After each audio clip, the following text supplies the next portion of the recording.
बॉलीवुड में एक आदमी ऐसा है जिसने हजारों लव स्टोरीज बनाई, जिसने स्क्रीन पर जिस तरीके का रोमांस दिखाया वो कोई और नहीं कर सकता। जिसने कुछ कुछ होता है से लेकर रॉकी रानी की प्रेम कहानी तक प्यार की हर डेफिनेशन को रीडिफाइन किया, लेकिन खुद की लव स्टोरी कभी नहीं कही।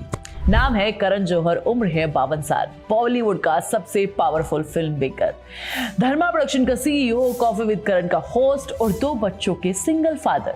लेकिन कभी कोई पार्टनर नहीं, कभी कोई रिलेशनशिप पब्लिकली नहीं, कभी शादी क्यों नहीं की, इसका जवाब उन्होंने खुद दिया। एक ऐसे जवाब में जो 3 वर्ड्स में था, लेकिन वो 3 वर्ड्स उन्होंने कभी नहीं बोले। आज मैं तुम्हें पूरी कहानी सुनाऊंगी, चैनल को सब्सक्राइब कर लो। ये बातें कोई और नहीं बताता, सिर्फ फिल्म में जाट गर्ल बताती है, तो वीडियो को पूरा देखा करो। शुरुआत करते हैं 25 मई 1972 से। करण जौहर मुंबई में रहते थे। धर्मा प्रोडक्शन का घर, बॉलीवुड उनकी लोरी था, फिल्म सेट, आंगन और बड़े बड़े स्टार्स थे, उनकी फैमिली फ्रेंड्स थे।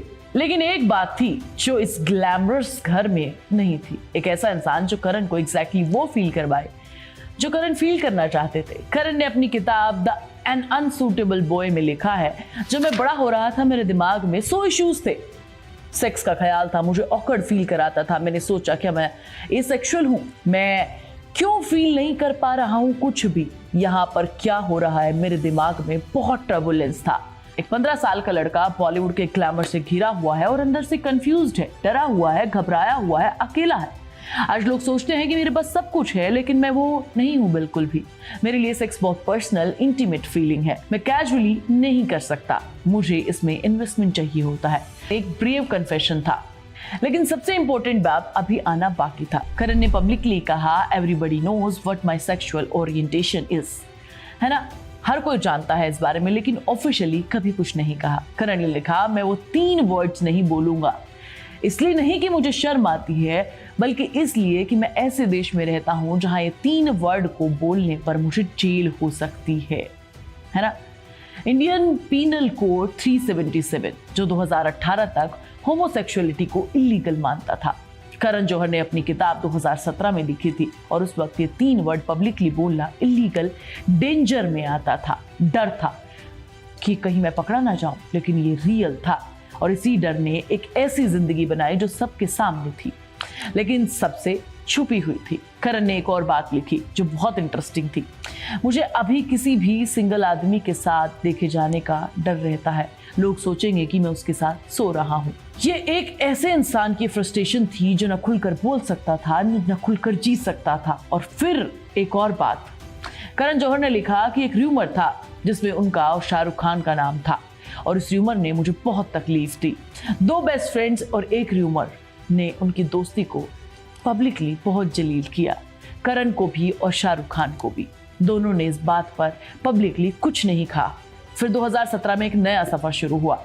करण जौहर ने सरोगेसी के थ्रू 2 बच्चे हुए, अपने पिता यश जौहर के नाम पर, बेटी रूही और उनकी मां हीरो के नाम पर। ये मूवमेंट देखकर पूरा बॉलीवुड इमोशनल हो गया। एक आदमी जिसने कभी शादी नहीं की, कोई पार्टनर नहीं था, वो सिंगल फादर बन गया 2 बच्चों का। सेक्शन 377 उस वक्त स्टिल इलीगल था, गे मैरिज इंडिया में इलीगल थी, और करण एक ऐसे देश में हैं जहां उनकी आइडेंटिटी को ऑफिशियली एक्सेप्ट नहीं किया गया था। पेरेंट बन गए थे और बच्चों के नाम यश और रूही, ये भी एक स्टेटमेंट था माता पिता को ट्रिब्यूट देने का। वो माता पिता जो उनके सबसे बड़े सपोर्ट सिस्टम थे, जिन्होंने कभी करण से नहीं पूछा तुम शादी करोगे क्या, जिन्होंने हमेशा एक्सेप्ट किया जो करण थे। और यश और रूही 8 साल के हो चुके हैं, कॉफी विद करण पर आते हैं, इंस्टाग्राम पर वायरल हैं, और करण को अपनी जिंदगी के सबसे पर्सनल मोमेंट्स उन्हीं के साथ शेयर करना पसंद है। इसलिए नहीं कि वो ब्रेव है, बल्कि इसलिए कि वो बच्चे उनकी आइडेंटिटी हैं। लेकिन एक सवाल जो आज भी है, करण जौहर कभी किसी के साथ क्यों नहीं दिखे? जवाब है कॉम्प्लिकेटेड। एक तरफ सेक्शन 377 का डर, 2018 में सुप्रीम कोर्ट ने इसे ओवर रिटर्न किया। सोशल स्टिग्मा अभी भी है, गे मैरिज अभी भी इंडिया में इलीगल है।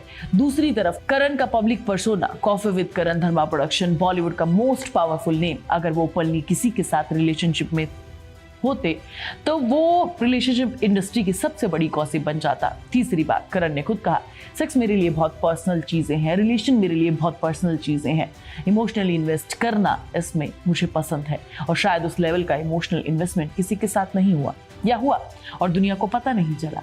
2020 में जब सुशांत सिंह राजपूत की ट्रेजिक डेथ हुई, करण सबसे बड़े टारगेट थे नेपोटिज्म के लिए, इंडस्ट्री पॉलिटिक्स के लिए, और उस क्रिटिसिज्म ने उन्हें अंदर तक खींच लिया। डिप्रेशन का दौर था, वेट बढ़ गया था, पब्लिक अपीयरेंस कम हो गए थे। लेकिन 2023 में रॉकी रानी वापस आई और फिर से धमाका किया।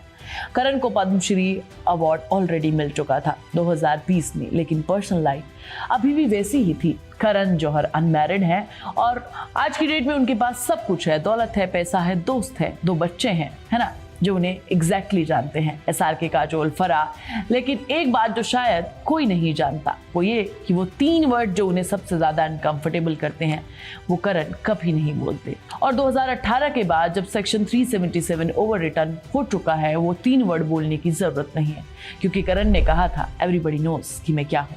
और शायद जब एवरीबॉडी नोस तो बोलने की जरूरत ही नहीं है। करण की शादी अभी तक नहीं हुई है, लेकिन उन्होंने एक फैमिली बनाई है अपनी टर्म्स पर, अपनी कंडीशंस पर, जहां देश में उनके जैसे लोग, उनकी जैसी आइडेंटिटी वाले लोगों को जेल हो सकती है।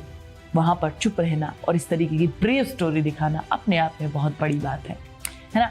मैं तुम्हें नेक्स्ट वीडियो में मिलूंगी, तब तक तो मुझे बताओ कि स्टोरी तुम्हें कैसी लगी। अगर तुम इस तरीके की और स्टोरीज देखना चाहते हो तो मुझे कमेंट करके जरूर बताना। आप सुन रहे थे let's smile more than radio. Follow कीजिए हमें हमारे सोशल मीडिया प्लेटफॉर्म्स पर। It's time for news. It's time for more than radio. Presenting the first radio news app, Let's Mic. Let's Mic, a news-based app on your phone where you get to watch and listen news, talk shows, interviews, radio show podcasts. On Let's Mic, you get all relevant information of TV, print, radio, podcast, and digital. Let's Mic talks about